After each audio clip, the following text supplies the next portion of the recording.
waxaa maalintii shalay dib u bilowday safaradii muwaadiniinta Soomaalida ay ku aadi jireen waddanka Soomaaliya oo ay dawladda South Africa waaxdeeda socdaalka xayiraad saartay muddo ayaa waxaa laga dareemayaa dhaqdhaqaaqa socdaalka magaalooyinka Cape Town, Johannesburg, BE iyo magaalooyinka kale ee waddankani Koonfur Afrika. dhalinyarada u badnaa dadkii oo aan babaxayay ee ku xayirmay waddankani ayaa si weyn u soo dhaweeyay in dib loo furo socdaalkii ay ku aadi jireen waddanka Soomaaliya. maraan mikrofoonka Somsaad la dhex marnay qaar ka mid ah dhalinyarada oo xilliga ku guda jiray diyaar garowga ayaa waxay inoo sheegeen inay aad ugu faraxsan yihiin inay mar kale dib u helaan safaradii ay ku aadi jireen waddanka Soomaaliya.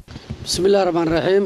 hortu aad aan ugu faraxsanahay go'aamka la furay, laakiin dad qaasatan annaga wax hadda aan ku faraxsanaana mahayn maxaa yeelay annaga dalkani kama maarano haddana Soomaalina haddana kama maarano, laakiin cilada jirto waxa waaye faraa la iska qaadayo.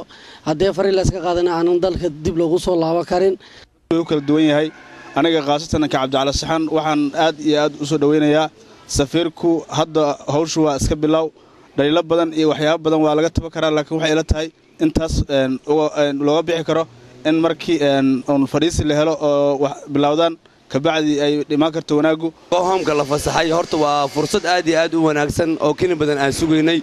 mideeda kale tood waa aad baan ugu faraxsanahay dawladdeena inay safiir noo soo dirtay, safiirkaas oo magaceena iyo magaca waddankeena intaba na matalayo.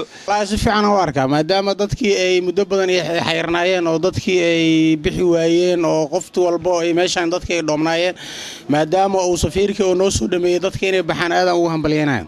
waa sidaan ku sheegay baraada arintaas aadan u soo dhaweynay, waana ku faraxsanahay waana ku qanacsanahay dhammaan Soomaalida qaar inta baxaysa iyo inta joogaysa intaba way ku qanacsan yihiin micnaha in go'aamkii la helay oo micnaha si easy qofkii micnaha muwaadin Soomaali ah damaco inuu waddankiisa aado inuu ku laaban karo oo micnaha uu bixi karo.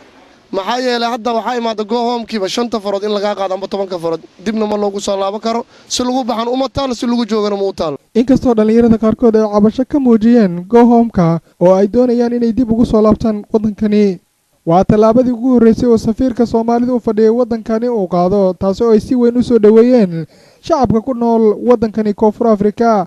Maxamed Axmed Siyaad, Somsa TV, Koonfur Afrika.